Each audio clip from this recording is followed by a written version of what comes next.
Hello, welcome to the Fulani Show. I'm Dr. Lenora Fulani. Joining me is my co-host, Dr. Fred Newman. Welcome back to our guest, Richard Rorty. Dr. Rorty is a distinguished American philosopher who teaches at the University of Virginia. He's the author of 11 books, which have been translated into more than 15 languages. His two most recent books are Achieving Our Country, Leftist Thought in 20th Century America, and Truth and Progress, Philosophical Papers 3. They will both be published this spring. Last week we just barely touched the surface of these interesting books, and we're really pleased to have Dr. Rorty back with us again. Welcome. Thank you. In Achieving Our Country, you talk a lot about the left of the 1990s, or since the Vietnam War. You say the left should declare a moratorium on theory. Could you say more about what you mean by that? What I meant was that a great deal of energy or a great deal of libido in the American Academy goes into sort of deep theoretical analyses of our culture, our historical situation, and so on. And it seems to me this is distracting the students from the issues of the day. It's hard to get the students who read a lot of Foucault, for example, to worry about anything as simple as national health insurance or the minimum wage or immigration policy or NAFTA or something like that. It's as if students interested in leftist politics immediately got caught up into theoretical, philosophical questions and spent course after course discussing, different theoretical analyses of contemporary America, contemporary Western society, and so on. And it's hard to get them interested in concrete pieces of legislation, concrete initiatives. You tell them there's something like the new party being organized, some grassroots political effort, and they find it hard to make a connection between that and reading somebody like Lyotard or Baudrillard, French thinkers on American culture. So when I said a moratorium on theory, what I meant was it would be nice if people on the left talked more about laws that had to be passed and less about the nature of modernity or the nature of postmodernity or hegemonic culture versus minority culture and so forth. So again, I know I'm pursuing this unreasonably from last week, but I'm so interested in it, I'd love to hear your thoughts about it. You don't think that there might be a way in which the other philosophy, let's say more pragmatic philosophy, might be more conducive to seeing a connection between philosophical conceptions and the lack of a national health policy? You're still... Yeah, I just don't see much of a connection. I think for most of us in national politics are just simple-minded utilitarians. We think that all you have to know about morality is try to increase human happiness if you can do it without hurting too many people. And it seems to me, enough philosophy to get by with in thinking about national politics. So it isn't that Dewey didn't do a lot to say things like, America doesn't need a religious foundation, it doesn't even need a theoretical foundation, it just needs autonomy and self-confidence. So that was a useful thing for a philosopher to say. But Dewey's politics, which were sort of standard liberal social democratic politics, floated free from that particular philosophical position. Dewey's own philosophical opponents often shared his politics, and it didn't make any difference that they disagreed about philosophy. Something I'm very eager to take a look at, and maybe it does or doesn't connect to this, I don't know, is the whole concept of truth, which American pragmatists, and certainly you have spent a great deal of time writing about. Obviously the notion of truth, as you well know and most of our viewers know, predates modern science by millennia. What's the attraction, this might seem a strange and hard question to me, what's the attraction of truth with a capital T, a small t, whatever. What's that about? The reason philosophers make such a big deal out of it is since Descartes, it's sounded like a good question. You know, how does what goes on in my head relate to what goes on outside my head? How does the subject relate to the object? How does the mind relate to the world? And so on. And Dewey had a nice simple answer to that. He said, don't think of us as having a mind, don't think of us as having ideas in our head, think of us as an organism, think of us as organisms trying to cope with our environment. And we use language and linguistic behavior and social communication as tools for coping with our environment. And the question to be asked about any given belief is it going to help us cope with our environment? The philosophers who were Dewey's opponents said, no, there's another question, namely, is it true? Does it correspond to reality? And Dewey spent his life saying, you know, who cares? You know, what is this thing called correspondence with reality? We have tests for adopting beliefs. You know, we have tests for adopting beliefs about politics, tests for adopting beliefs about physics. We know what we want out of physics. We want an account of how things work that helps us get what we want out of things. We know what we want out of politics. We want, for instance, to relieve human suffering. You know, we adopt principles, beliefs, policies as tools to achieve these goals. The question, yes, but do they correspond to something non-human? You know, the moral law, the will of God, the intrinsic nature of reality, is a question we can just skip. And the argument about whether we can, in fact, skip that question is that's where most of the heat comes from when philosophers talk about truth. But do you think, just for a moment being a devil's advocate, do you think there is if you will, a pragmatic need that human beings appear to have, if one starts, for some kind of religious relationship to the world, and that's a part of this whole thing? Well, there certainly has been, and Dewey thought we might outgrow it. That is, he thought once upon a time, you know, we didn't just ask about human happiness. We asked, does God want us to be happy, or are we, so sinful that, we don't deserve to be happy? And he suggested it was time we forgot about what God wanted and just, worked on our own happiness. Right. And similarly, in Truth and Science, he was saying, let's forget about the question, how is reality in itself apart from human needs, interests, language, and so on, and just say what scientific language will be more advantageous than which other scientific language. Newton had obvious advantages over Aristotle. Einstein had obvious advantages over Newton. We know what the advantages are. The question whether any of them were close to reality isn't something we need to worry about. And so there is it's a quasi-religious need to be in touch with reality, the way religious people need to be in touch with God. And Dewey thought it was two aspects of the same need, but he thought it was an immature need, a need that eventually the human race would evolve out of having. But how, again, to pursue this somewhat, how is that position of Dewey's that you're just describing, is that a pragmatic position? Yeah. That it's an immature need? It's not a clever device for getting something done. It's a suggestion about a sort of vast social experiment to be performed. In the 18th century, the so-called Enlightenment philosophers said, look, maybe we can get along without religion. Maybe society doesn't need this. Maybe we can make it with just science and politics. Skip God, skip the churches, and so on. Well, at the time, it sounded crazy. It sounded unpragmatic. Because, in the past, you got things done by appealing to Scripture, for example. Dewey said, well, if we could do it once, maybe we can do it again.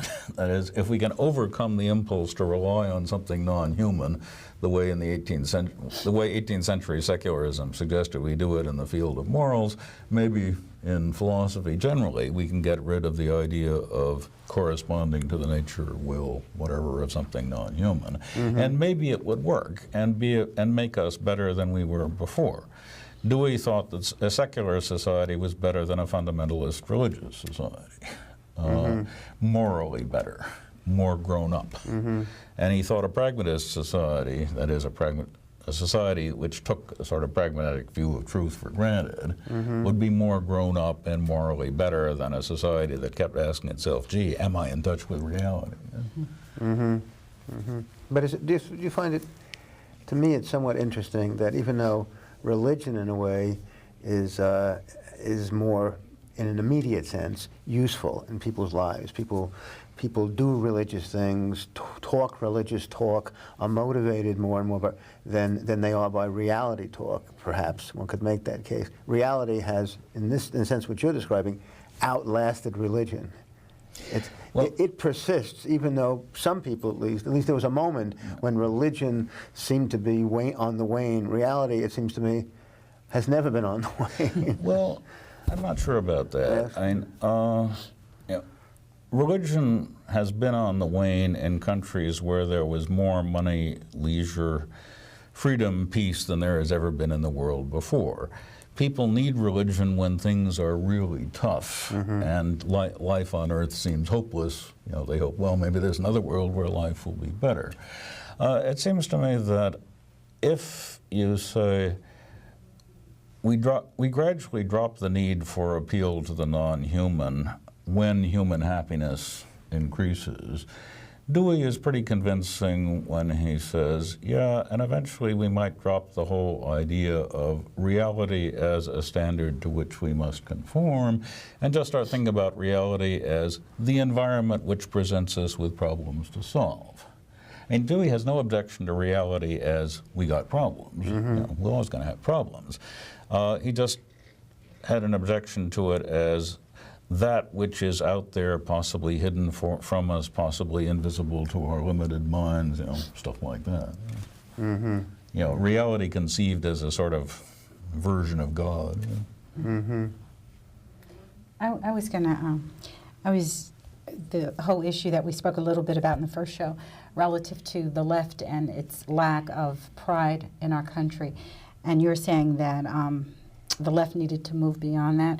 When I was reading about that, I was thinking about conversations that I've had, for example, with black leaders and also liberals in the country who speak about racism in a way that keeps us, in my opinion, trapped in it, and trying to get them to move beyond how it is that they sort of envision or frame dialogues about racism, because I think it also has an impact on our capacity to do something about it. And I think that's a very difficult thing to get people to do who have sort of gotten their niche carved out as a result of defending certain things in our country. So what do we do while they're still having these debates or being less prideful? Or like, what are people supposed to do in order to move forward? Well, you might say be pragmatic. And people like Todd Gitlin and Joel Rogers are saying, look, we need majoritarian politics, because African Americans aren't going to get what they want, white members of trade unions aren't going to get what they want unless they're part of a united majoritarian left. And we got to think of ourselves as American leftists first, with this particular leftist agenda item always coming second. And I think this makes sense. This debate came into the open at a labor teach-in they had at Columbia a year and a half ago. It was a bunch of academics, John Sweeney, the head of the AFL-CIO, a lot of students, representatives of local labor unions. Gitlin gave a speech based on his book, The Twilight of Common Dreams, saying, cultural politics is not really what you need if you want a working majority in Congress. So let's think about what it would take to get a working majority in Congress. What it would take would be dreams that stretch across identities, dreams that one has as an American rather than as a special kind of American.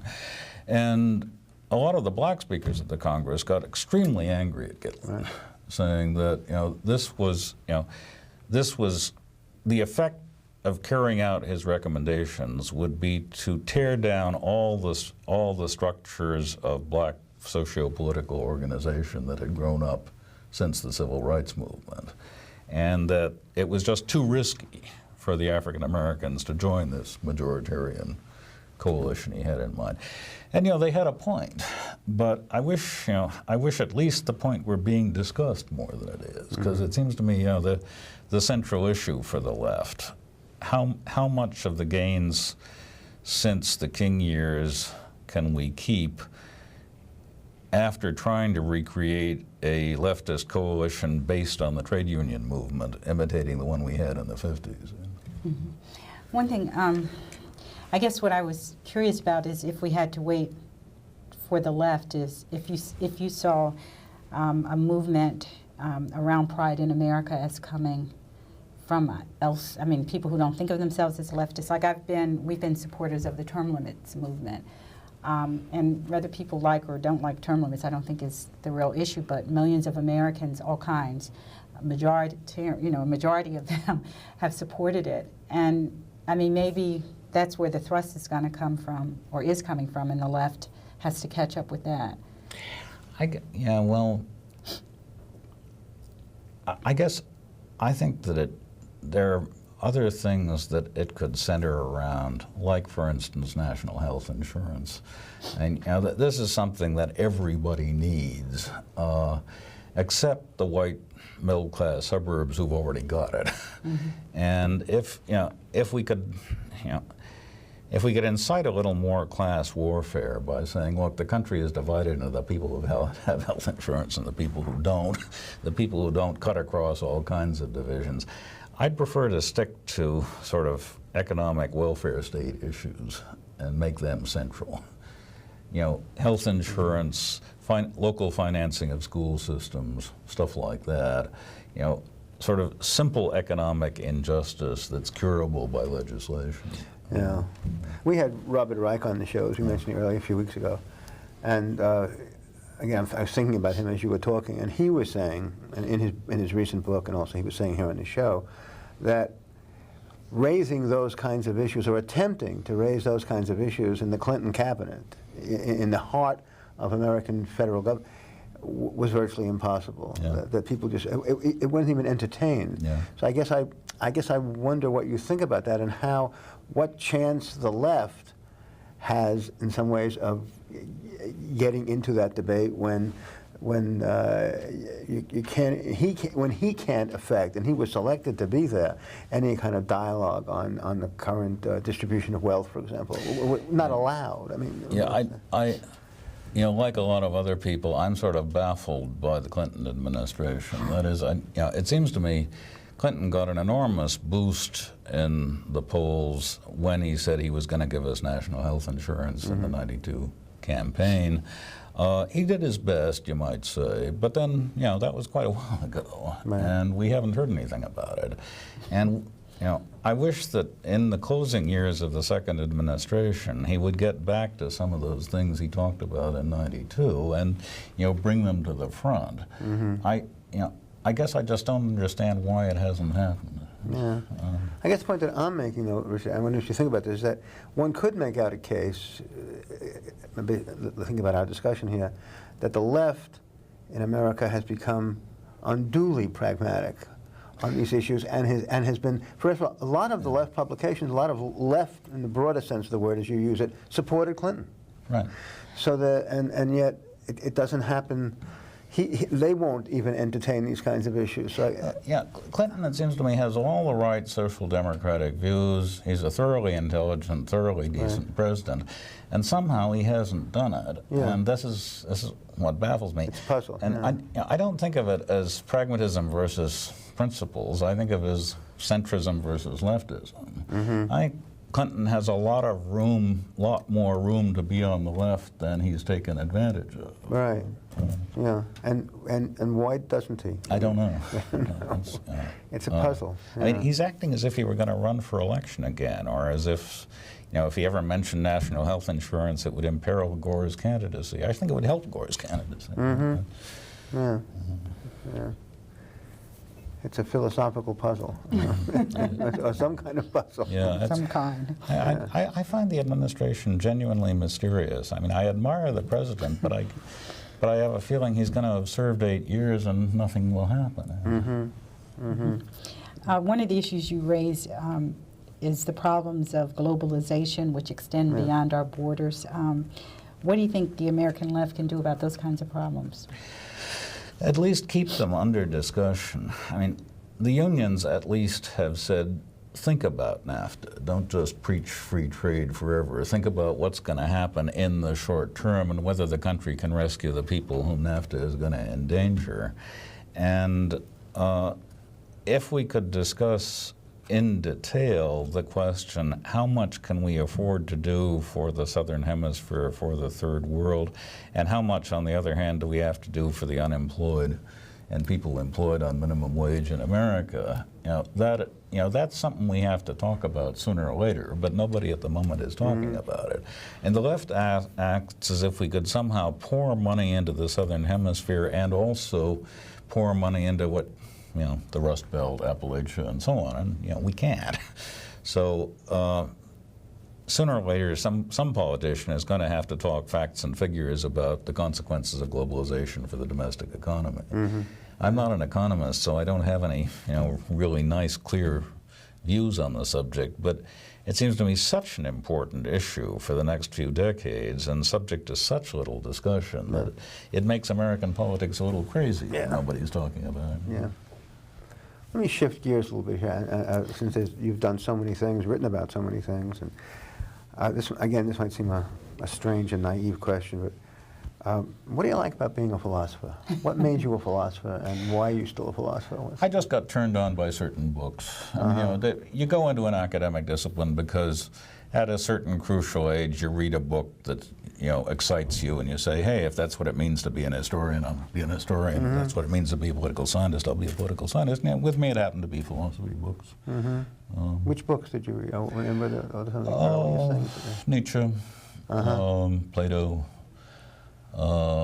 Hume, sort of, usual great philosophy. So classical philosophy. Jacques Maritain at one point. Miscellany of stuff.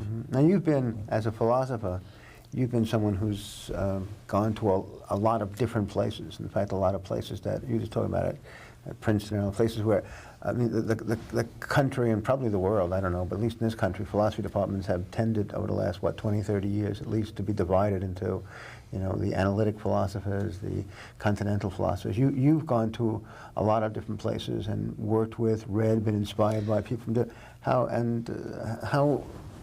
how's that happened? I mean, I don't know what's the... In my case, it was just I sort of got bored with analytic philosophy, so I began to teach. I began to teach recent French and German philosophy just to give myself something different to do, and eventually it became a habit. So now I mostly teach so-called continental philosophy.